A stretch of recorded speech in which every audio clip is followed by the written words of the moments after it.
ప్రజలే గురువులు, ప్రజలకు మించిన గురువులే లేరు. పెద్ద పెద్ద నాయకులు అనేటోళ్ళను ఓడగొట్టి ఇంట్లో కూర్చోబెట్టిన ప్రజలే. సామాన్యులు వీళ్ళు ఏం గెలుస్తారులే అనుకున్న వాళ్ళని తీసుకుపోయి అధికారాలు అందలా లెక్కించింది ప్రజలే. అంటే అల్టిమేట్గా డెమోక్రసీలో, ప్రజాస్వామ్యంలో ప్రజలే గురువులు. కాబట్టి ఇవాళ తెలంగాణ జాగృతి నుండి మేము ప్రజల వద్దకే పోవాలనుకుంటున్నాం. ఇక్కడ హైదరాబాద్లో కూర్చొని అక్కడెక్కడనో అచ్చంపేటలో ఉన్న వాళ్ళ కష్టాలు మాట్లాడడం, ఇక్కడ హైదరాబాద్లో కూర్చొని అక్కడెక్కడనో ఆదిలాబాద్లో ఉన్న వాళ్ళ కష్టాలు మాట్లాడడం, ఇక్కడ హైదరాబాద్లో కూర్చొని అక్కడెక్కడనో భద్రాచలంలో ముంపు గ్రామాల గురించి మాట్లాడడం ఇది సరిపోదు. ఇది కావాలి. ఎందుకంటే రాష్ట్ర రాజధానిలో సమస్యల పట్ల ప్రభుత్వాల యొక్క దృష్టిని ఆకర్షించాలి కాబట్టి ఇది కావాలి. కానీ దీనికి మించి క్షేత్రస్థాయిలో వెళ్ళి ఆ ప్రజలను కలిసి వాళ్ళతో మమేకమై వారికి ఏం కావాలి అని తెలుసుకొని దాని మీద పోరాటం చేయాల్సిన అవసరం కూడా ఉన్నది. ఎట్ ద సేమ్ టైం మీ అందరికీ తెలుసు, మన తెలంగాణ సమాజం ఆలోచన పరుల సమాజం. ప్రతి గ్రామంలో, ప్రతి పల్లెలో, ప్రతి పట్టణంలో, ప్రతి మండల కేంద్రంలో, ప్రతి జిల్లాలో ఆలోచన పరులు ఉంటారు మన వాళ్ళు. ఎక్కువ శాతం మనసుతో ఆలోచిస్తారు, సానుభూతితో ఆలోచిస్తారు, అందరూ బాగుండాలని ఆలోచిస్తారు. మన తెలంగాణ వాళ్ళు మంచి మంచి మేధావులు ఉన్నారు, వరల్డ్ క్లాస్ రెనోవేట్ పొందినటువంటి మేధావులు కూడా ఉన్నారు. ఈ ప్రయత్నంలో తెలంగాణ జాగృతి ప్రతి జిల్లాలో 2 రోజులు ఉండి ఆ జిల్లాల్లో ఉండే, ఆ మండలాల్లో ఉండే మేధావులని, నాయకులని, కార్యకర్తలని, ప్రజలని, మహిళల్ని, యూత్ని అందరినీ కూడా కలుస్తాం, అందరితో కూడా మాట్లాడతాం, అందరితో కూడా సమాలోచన చేస్తాం, ఆలోచనలు పంచుకుంటాం. దాని నుండి ఒక సొల్యూషన్ ఖచ్చితంగా వస్తుంది.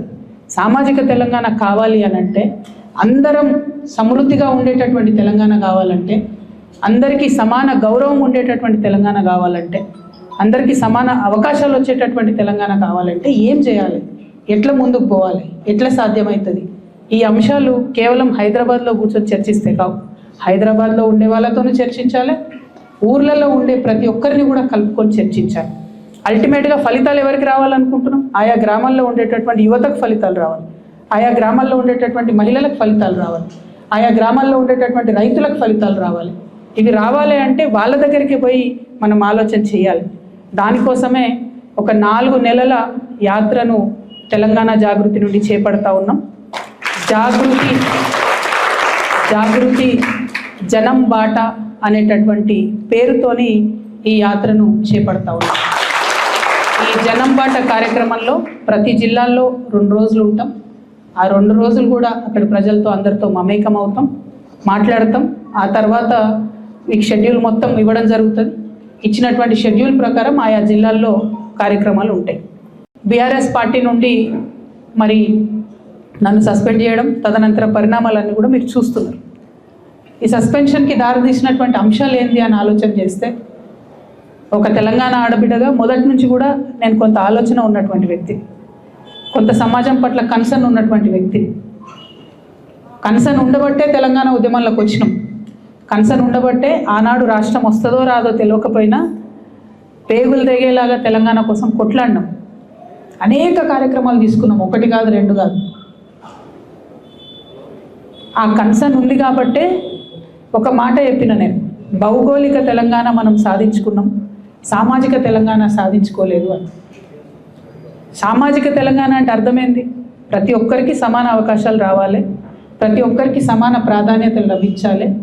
అది ఆర్థికంగా కావచ్చు, రాజకీయంగా కావచ్చు, సామాజికంగా కావచ్చు. దీనిలో తప్పేముంది?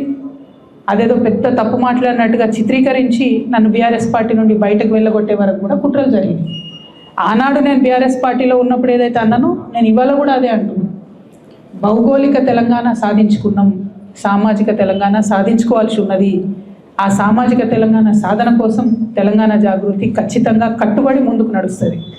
సామాజిక తెలంగాణ అంటే ఒక బీసీలది కాదు, ఒక ఎస్సీలది కాదు, ఒక ఎస్టీలది కాదు, అందరిది.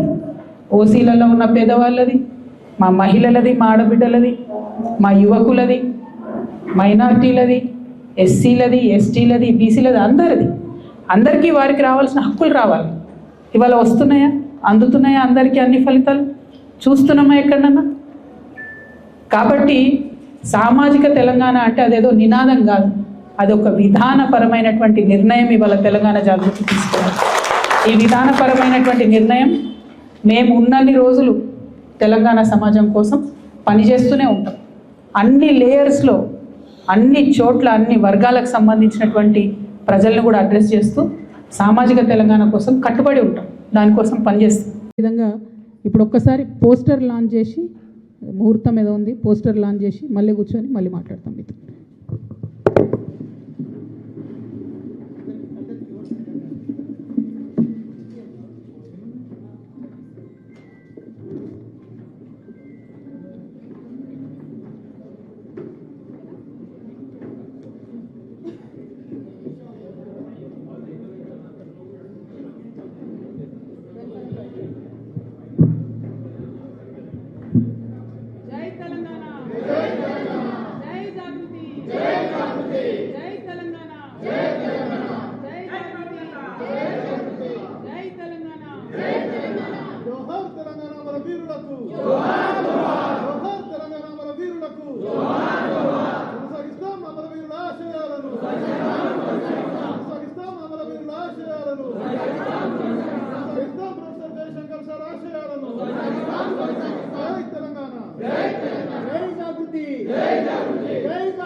కేసీఆర్ గారి ఫోటో లేకుండానే యాత్ర చేస్తాం. వారిని అగౌరవపరచడం లేదు. వారు ఉద్యమ నాయకుడు, వారు లేనిది తెలంగాణ రాదు, రాలేదు, ఇంపాసిబుల్. కానీ ఇవాళ వారు ఒక పార్టీకి అధ్యక్షులుగా ఉన్నారు. ఆ పార్టీ నుండి నన్ను సస్పెండ్ చేయడం జరిగింది. ఆ పార్టీలో నేను ఇవాళ ప్రాథమిక సభ్యురాలుగా కూడా లేను. నేను తెలంగాణ ప్రజల దగ్గరికి పోయి మళ్ళీ వాళ్ళ సమస్యలు ఏంటి తెలుసుకొని తెలంగాణ జాగృతి అనే సంస్థను పటిష్టం చేసేటటువంటి ఈ ప్రయత్నంలో కేసీఆర్ గారి ఫోటో పెట్టుకోవడం అంటే నైతికంగా నాకు కరెక్ట్ కాదు. అది చెట్టు పేరు చెప్పుకొని పండ్లు అమ్ముకోవాలనే ఆలోచన నాకు లేదు. ఆ చెట్టు నీడన ఉన్నన్ని రోజులు ఆ చెట్టును సంరక్షించాలని, ఆ చెట్టును దుర్మార్గుల బారి నుంచి కాపాడాలని నేను చెయ్యని ప్రయత్నం లేదు. ఇవాళ ఆ చెట్టు నీడ నాది కాదు అని చెప్పినప్పుడు ఇంకా ఆ చెట్టు పేరే చెప్పుకొని బతకాలనే ఉద్దేశం నాకు లేదు. నేను నా తువ్వ వెతుక్కుంటున్నా. తెలంగాణ బిడ్డల కోసం, తెలంగాణ ప్రజలతో, తెలంగాణ మేధావులతో సమాలోచన చేయడానికి, వారితో మమేకం అవ్వడానికి నేను ఒక తువ్వను ఎత్తుకుంటున్నా. వారి ఫోటో పెట్టుకొని పోతే నైతికంగా నా విలువ ఉండదు. నైతికంగా అది నాకు కరెక్ట్ కాదు. నైతికంగా కరెక్ట్ కాని పని నేను చేయను. తెలంగాణ జాగృతి సంస్థ పెట్టినప్పటి నుంచి నేను బీఆర్ఎస్ పార్టీలో చేరే వరకు ఎన్నడూ కూడా కేసీఆర్ గారి ఫోటో పెట్టలేదు. ఆ రోజు ఆయన ఉద్యమ నాయకుడైనా అనేక కార్యక్రమాల్లో మేము పాల్గొన్నా. అప్పుడైనా ఇప్పుడైనా జయశంకర్ సార్ ఫోటోనే పెట్టినాం. నేను బీఆర్ఎస్ పార్టీలో ఎంపీగా గెలిచిన తర్వాత ఖచ్చితంగా సార్ ఫోటో పెట్టినాం, నేను కాదనట్లేదు. సో ఇదేదో సార్ కోసం అగౌరవం అన్నది కాదు. ఇది నా మారల్ కంపాస్ కరెక్ట్ కాదని చెప్తున్నది, నైతికంగా ఇది కరెక్ట్ కాదని చెప్తున్నది. కాబట్టి దీన్ని తప్పులు రాయకుండా నేను నా తరఫునే క్లారిటీ ఇస్తున్నాను. మీడియా మిత్రులు నిన్నటి నుంచి అత్యుత్సాహంతో చెప్తున్నారు కాబట్టి నా తరఫున నేను ఇచ్చేటటువంటి క్లారిటీ. వారు నా తండ్రి గారు, వారి కడుపున పుట్టడం అనేది జన్మజన్మాలకు నేను చేసుకున్నటువంటి అదృష్టం. కానీ దారులు వేరైతున్నప్పుడు ఇంకా కూడా నేను వారి పేరు చెప్పుకొని ఉండడం అన్నది నైతికంగా కరెక్ట్ కాదు. అందుకోసమే వారి ఫోటో లేకుండా ముందుకెళ్తున్నామనే విషయాన్ని ఈ సందర్భంగా తెలియజేస్తూ ఉన్నాను.